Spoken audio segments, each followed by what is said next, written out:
તો સાવ ખોટાડા છે. એમને કંઈ આવડતું જ નથી.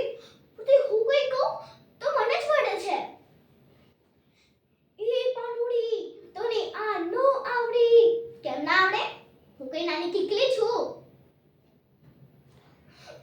ગંગામાં મને મેળામાં લઈ જશો? મને ઘોડા ઉપર બેસવું છે. તબડક તબડક તબડક. તમે જરાય ડરતા નહીં હો. હું છું ને. તમે મારા વાહે બેસજો. મને પકડીને રાખજો. હું તમને જરાય પરવા નહીં દઉં. ગંગામાં આ માણસ મરી કેમ જાય? ને મરીને ક્યાં જાય? ભગવાન પાસે? મને પણ બતાવો ને. મને ભગવાનની ભેટો કરાવો ને. મને એમની હારે રમવું છે. ઉભા રહો. હું મારા પાચિકા લઈને આવું. હું એમને શીખવાડીશ. એમને બિચારાને થોડી ના